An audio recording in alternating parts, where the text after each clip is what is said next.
Thanks for having me. One of the first questions I sort of want to start with, and you've had a very interesting career not only from the entrepreneurship side, but a lot of your other professional endeavors. What were some of the things you did early on in your career that you think best prepared you to start and grow a company? Gain as many business experiences as I could without really focusing in on money. In other words, I wasn't focused on salary, I was focused on experience. And what sort of experience? I think that's a really interesting point. So you were more geared towards not so much the money piece, but how can you get the most experience? What were some of the things? Focus on the long term. Yeah. So what you do when you're 25 will have an impact when you're 50. So particularly in those younger years, when I say younger years, 25 to I'd say 35, those are key years to gain as much experience as you can take advantage of those experiences when you get a little older. When you were sort of going through that process, because you worked for an investment bank, you worked in New York. Several. And, yeah, down in Raleigh. When you were, did you always know that you were going to be on the financial side and were going to start a business? Because I think sometimes people, as they're building their career, especially young people, think, you know, I don't know what I want to be. Did you sort of know finance and entrepreneurship were the long-term goals? Well, I don't think they're mutually exclusive terms. If you don't have a handle on the financial piece of your business, then you're out of business. Yeah. I would tell you that.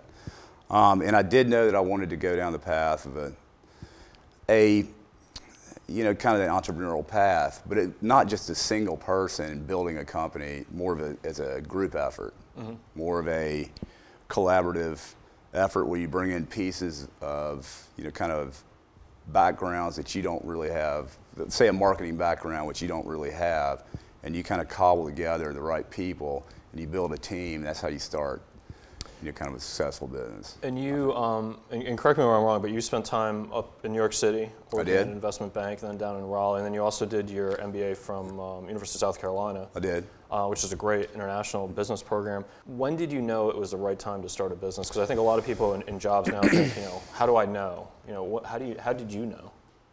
Well, our business in particular was in the GPS space industry. So at that point in time, we were early in the curve.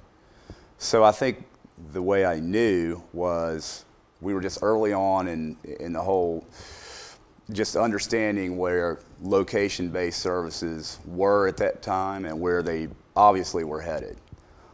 So we really, when I say we, there were three of us that started this particular company. I think it was just an understanding that we were early on in an industry, and you know, you can sit there and wait for the industry to run by you or let time run by you. Anytime you're in the tech world, you have to move pretty quickly, prudently, but you have to move, or you're going backwards.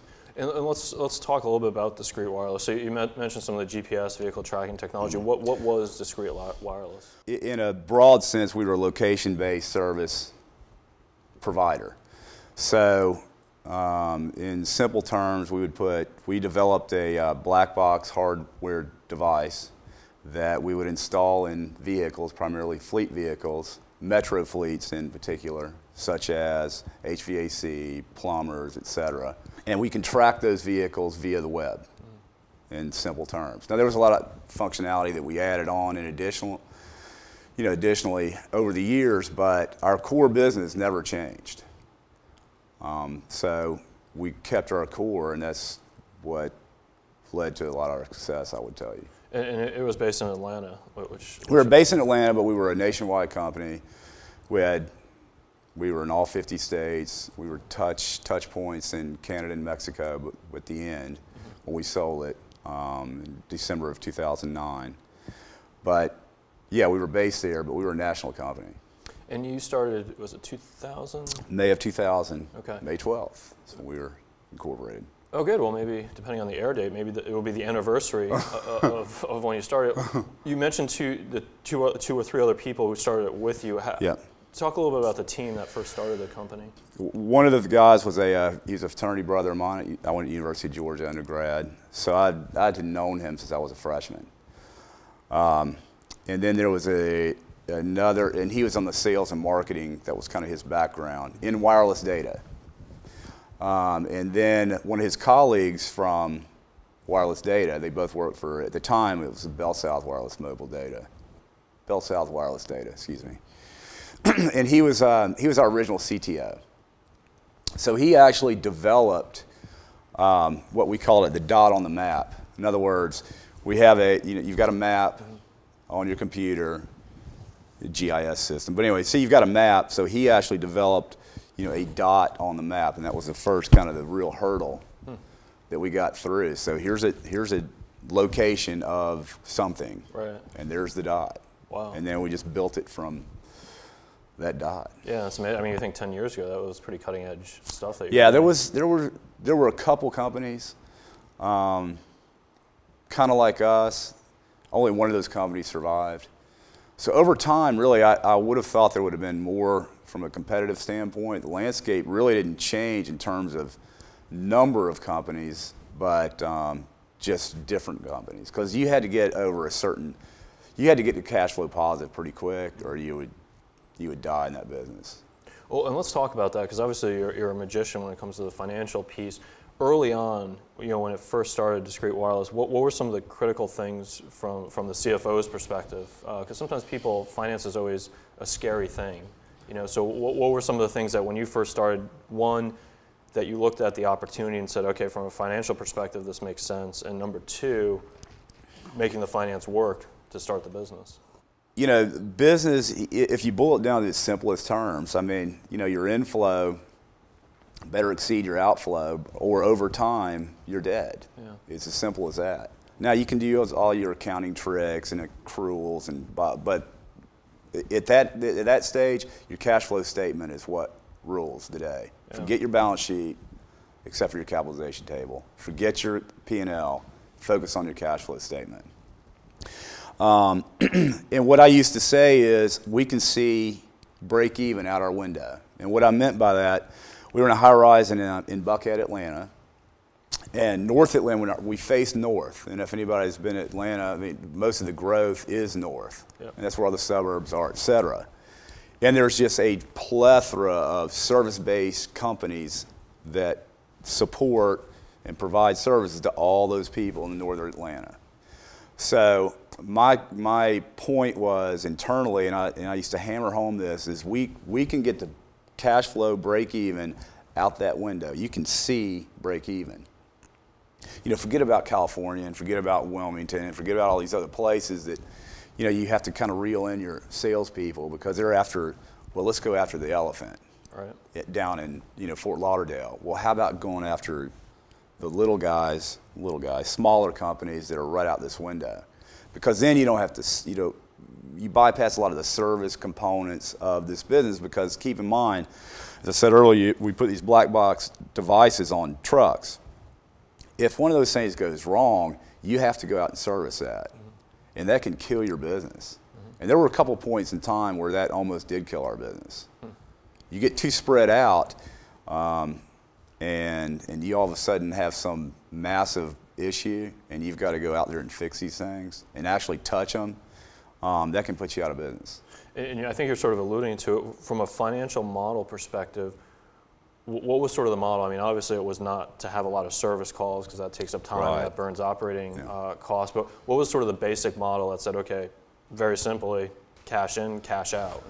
Recurring revenue business model, which is a phenomenal model if you can go down a path with a business that has that. Because very simply, we made, let's say, 10% margins on our hardware. This is rough numbers. On the boxes. On the boxes themselves. But that wasn't our business. Our business was a recurring piece, which means we were billing our customers approximately $30 a month per box per month for 3 years. And then beyond, most of them kept there. And our costs on that, I think we were running, it depended, over time our margins expanded, but we were in the 75 to 80% margins. So that in and of itself, was a real driver for our revenue and profitability. Yeah. You know, we didn't have what I call a transaction-based model where every month you've got to sell, you know, widget X, widget Y, or if you don't have any money coming in. Right.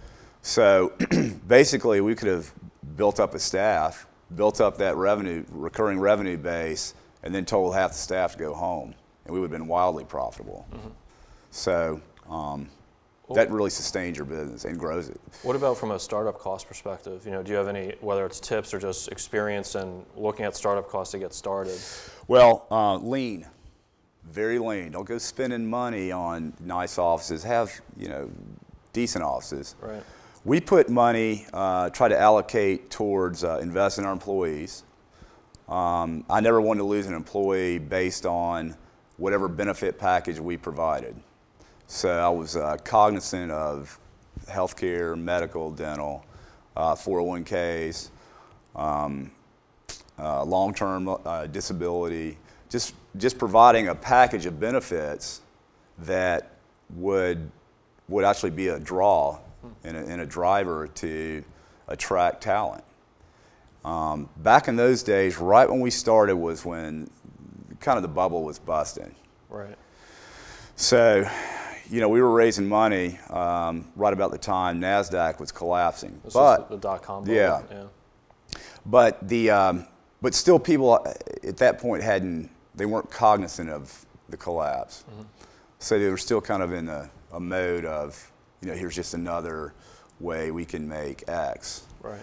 You know, from an investor standpoint. So, you know, probably if we waited another 6 months to capitalize this company, I'm not sure we would have been able to do that. So you were actually out actively and did secure equity investment. What was that process like? You know, what did you learn, and how important was the financial piece in that versus the team versus the opportunity? Now, this kind of goes back to my background. So what I wanted to stage, whatever any capital, we had 4 real capital rounds, but they were small. Now, and that happened over a period of probably 2 years. Mm-hmm. So let's just say on average, they were $4 $500,000, you know, rounds. Sure. And the reason I did that was because, you know, you take $2 million up front, and all of a sudden you're diluted down to whatever your percentage is. If you stage it over time, you maintain, hopefully, and build on your value. So each round, less dilution. Yep. We never had what's called a down round. In other words, our value always increased each round. Now, the threat of doing that, or what can really get you in trouble, is in the event that you are bent over a barrel and you have to have money and you're trying to raise money, that's not a good position to be in. Yeah. So that's when you generally have a, quote, down round. Yeah. And you dilute all your shareholders, and all of a sudden, everything you've built is being diminished greatly just because, you know, you waited too long to raise cap, or you didn't raise it at the right time, or you didn't go to the right people. Yeah. You know, if you think of you sort of as a CFO controlling different levers, balancing that idea that you're raising money when you need it without diluting over time, how do you manage that process? How much of it is internal to you managing the financial piece, and how much is it sort of external to the company growing? Well, it's a planning tool, mechanism. Now, keep in mind, when I was telling you about the recurring business model we had, recurring revenue model, you know, in the event that you needed to let off the accelerator a little bit in terms of your growth, you could do that. So, you know, if you had to, we didn't have to do this, but you could, if you had to get rid of some head count in order to survive effectively. You've backed off your growth, but you are surviving, and that gives you latitude and gives you time in order for your capital round. Yeah. So you know, that is an advantage. That's a built-in advantage, but it's all a planning mechanism. How does the interaction work? Because again, I think you come from a very interesting perspective, not only as an entrepreneur, but being the CFO and financial side. Because often you'll hear a lot of entrepreneurs who will focus only on sales. You know, sales and marketing, sell, and you know, if the basic financial stuff's there, it's going to work. How does your interaction work with the marketing guy and the CEO in terms of making decisions when you're saying, okay, these are the financial strategies that result in our decisions? How does that interaction work? Marry your core business. and anybody on your team or in your company are married to that core business. It's when you start getting off that path, that's when you get in trouble. Now, you know, over time, you're going to have to manipulate maybe your core business to some degree, depending on what industry you're in. And that is an industry kind of specific exercise, I think. But for us particularly, here's what our core is. These are the type companies we're after. And it was hard to keep people on that, to keep to that vision, really. But at the end of the day, they're employees. Right. So either, you buy in or get out. I mean, because we don't have time to mess with you. And so you mentioned sort of not having time. So the company's growing. So talk a little bit about how you're managing growth. Well, growth is exciting. As long as it's not, you can get as data-centric as you want to in your analysis of your business and the growth drivers of your business. In other words, if it's costing you $400 to go get one box and one unit in the field, well, that doesn't make a lot of sense. So you really have to analyze your cost of sales and what that does in terms of not only just money, but opportunity costs and time of whoever's on that particular initiative. What are some of the other metrics from a financial perspective? Sometimes you hear revenue per employee or different things that you look at to say, okay, the business is doing well or we can manage the growth. You mentioned cost of sales. What are some of the other ones you look at? I mean, it was pretty simple. I mean, margins. Wayne, here, you go after this. Here's your commit list for the week. And you really have to keep on top of your salesmen. Okay, so you've got 10 on your commit list, or you can assign probabilities. But what's important, in particular on the sales side, I think, and I'm not to get too far away from your question, but you hold people to what they're telling you. And then you come back and, okay, well, this was last week, now this is this week. And over time, you can see who's performing and who's not, pretty simply. What were some of the biggest challenges to growth? And maybe you're alluding to one with just people. Our challenge primarily was more on the technology side. We had a number of iterations of our hardware device, because keep in mind, you're mirroring that hardware device. We owned the firmware for the most part after probably halfway through the evolution of the company. We took control of that firmware. So we own the whole thing end to end. So you've got a hardware piece all the way through to our web-based service. So having ownership of all that is twofold. One, you have control, but on the other hand, you have control. So if you've got a problem down here, it's your problem, not some other manufacturer. So that was our biggest problem that we came into.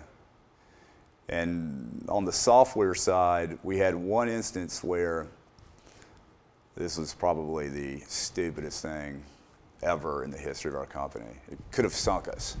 Probably 2004. We're growing, rapid growth, profitable, everything's going great. So all of a sudden, our CEO at the time wanted to, and the CTO, wanted to have a cutover. Now, cutover meaning we went from one, say, let's just call it an interface, okay, GUI, to another. But it was more than just that. It was just a completely different software platform. So as a company, we did this over Memorial Day, a cutover. Now, we didn't really test, obviously, as much as we should have.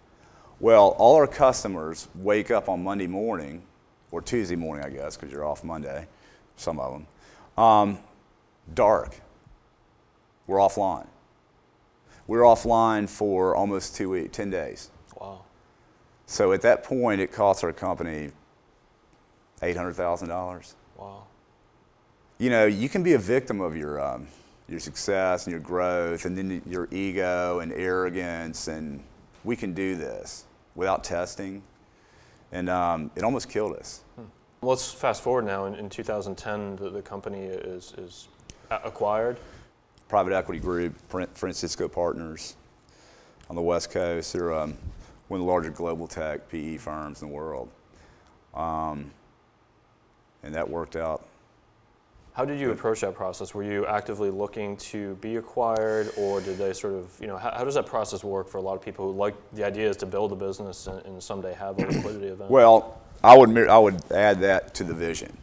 The vision was to build a business based on this core and sell that business when you reach, quote, critical mass, or get to a point where you have something sellable. Mm-hmm. Before it gets too late. In other words, before the market turns, before pricing erodes, et cetera. And those are fairly clear cut based on your industry. So what happened was we had a kind of a situation where some of our management team wanted to continue running this and become what I'll call a legacy business. Right.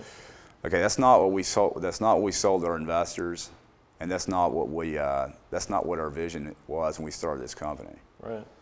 So, if your group wants to do that, well then buy the company and go do it. But don't keep others, handcuffed to this thing when we had a mission. We've accomplished that mission. Now it's time to do something else. Now, because of that, we had to fire the CEO. A majority of shareholders got together and we took over the company. When we did that, we engaged Piper Jaffray's tech group out in San Francisco, their investment bank. But so they managed an orderly management of the sale of the company, and we had 5 term sheets within 2 months. We negotiated the best one, and when we sold it, and that whole process took from, I'd say, April, May of 2009 to, checks were distributed by the end of the year. And everybody was very happy, except those that were asked to leave. And then you returned to Wilmington where you grew up. What is this area like coming back to now? What had changed here for you? Well, it's hard to find my way around campus here. It's a big campus now. Wilmington's changed a lot. When I graduated high school here in 1982. So, there's a lot to offer here. It's great for kids. Where I lived in Atlanta, I lived in a fun area. And it was in the city, so I didn't have the commute to mess with in the mornings. But, kids aren't out on their bikes either. Yeah. So it's a great place to be and also for kids, but I also think there's a lot more here for adults than there used to be, a lot more. Are you talking sort of recreational? Well, cultural as far in business as well. And I think and there's more to come. You got demographics working in your favor here. Yeah. So, I'm excited about being back and hope to sink my teeth into something else relatively soon. So you sort of mentioned business. Do you see Southeast North Carolina, Wilmington, as a good place for an entrepreneur to start a business? I do. Why? Because you get cheap employees, good cheap employees. And I don't mean that in a negative sense. If I'm working for 100,000, just throwing out numbers, in Charlotte, you could probably get that same guy or girl for 60 here, and they'd be happy. Is that the beach discount you sometimes? Well, yeah, I would say so. But I mean, you start getting more and more businesses here, and they feed off each other, both from a service standpoint and, let's face it, poaching employees. Yeah, that happens too. But would there be anything you want to see change, or is there anything you want to see, you hope for that this region will be or add over the next 5-10 years? That's all going to be driven primarily by the private sector. There's a lot of former, successful executives that are here, maybe live here and are still working to some degree, or maybe retired, what have you, looking for something to fill up 2 hours a day. Yeah. So there's a lot of, I would say, talent here, business talent that has been tapped to some degree, but that's one of the greater potential spots probably. As we wrap up here, what do you know yet sort of what your future holds? No. Well, you seem pretty sure of that. Yeah, I can say that with confidence. So do you see yourself in Wilmington? Yeah. Yeah, I'm going to stay here. I would consider this more of a kind of a home base. Mm-hmm. My family's here, and so I'll stay here, but it doesn't mean you can't travel regionally, mm-hmm. which I like to do anyway. But it's a nice place to come home to. Does technology, entrepreneurship, do you still find that attractive, even though you're sort of just? I do. It's just I need to find something that I'm kind of evaluating different options now. But unless I'm really, again, married to it, married to the vision, married to the core, I can't really commit to it. So I need to find something that I can commit to, and then then I can be focused. Yeah. Well, it's been an absolute pleasure having you here today, well, Greg, and appreciate all your thoughts on your experiences and in the region. Thanks for everything that you're doing for the region. Thank you. And thank you for joining us again for Envision. We look forward to seeing you again next time.